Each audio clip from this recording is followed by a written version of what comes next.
হাওড়া জেলার বাঁকড়ায় ঈদে মিলাদুন্নবীর উপলক্ষে গোটা এলাকাকে কোণের মতো সাজানো হয়। এই বিশেষ দিনে এক বিশাল জুলুস বের করা হয়, যেখানে বিপুল সংখ্যক মানুষ অংশ নেন। প্রতি বছরের মতো এবছরও বড়, বয়স্ক ও শিশুরা উৎসাহর সঙ্গে জুলুসের অংশ হন।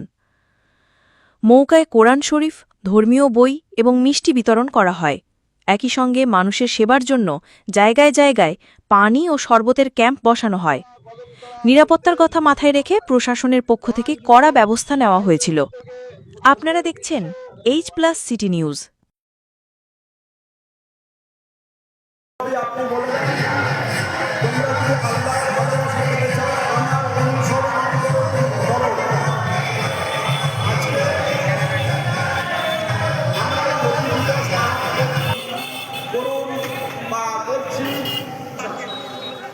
আজকের দিনের উপরে ভিত্তি করে আমাদের শিক্ষা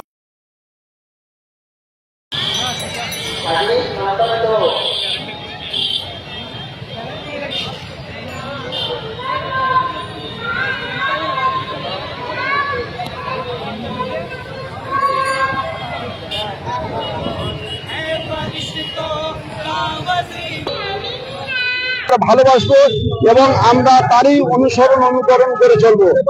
আর তার অনুকরণের মাধ্যমে আমাদের ইহকাল এবং পরকালে আমরা কামিয়াব বা সাফল্যকাম হতে পারবো। এই জন্য আমাদের প্রত্যেকের উচিত হবে যে প্রতিটি ক্ষেত্রে আমরা আল্লাহ রসুলের অনুসরণ করব। কারণ আল্লাহ রসুল সাল্লাল্লাহু আলাইহি ওয়াসাল্লামের যে আদর্শ, উত্তম আদর্শ, আল্লাহ পাক কোরআনে ইরশাদ করেছেন, ওয়া ইন্নাকা লাআলা খুলুকিন আযীম, হে নবী আপনি মহান চরিত্রের আধার। আল্লাহ পাক আমাদের নবী সাল্লাল্লাহু আলাইহি ওয়াসাল্লামকে মহান চরিত্র দান করেছিলেন। হযরত মুসা আলাইহিস সালাতু ওয়াসসালামকে হাসান চরিত্র দান করেছিলেন। হযরত ঈসা আলাইহিস সালাতু ওয়াসসালামকে আল্লাহ করিম চরিত্র দান করেছিলেন। কিন্তু হাসানের অর্থ হলো কেউ যদি কারোর উপর কিছু অন্যায় করে ততটা তুমি তার প্রতিশোধ নাও। আর করিমের অর্থ হলো যদি কেউ কারোর উপর অন্যায় করে সেটাকে তুমি মাফ করে দাও।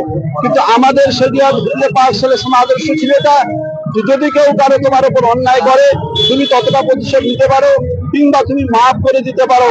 বরং শুধু তাই নয়, সেই মাফ করার পরে তার সঙ্গে তুমি ভালো ব্যবহার করো। এটা হলো খুলকে আজিম, মানে মহান চরিত্রের একটা নিদর্শন। সেই জন্য আমরা সেই নবীর উম্মত, সেই আদর্শবান আমাদের হতে হবে। আমাদের নবীকে প্রত্যেকটা বিষয়ে আমাদের ফলো করতে হবে। কারণ আমরা জানি, আমার নাম হলো মুফতি আব্দুল কাদের কাসেমি। আমি পাকড়া, কবরপাড়া, কদমতলার পেশ ইমাম। আর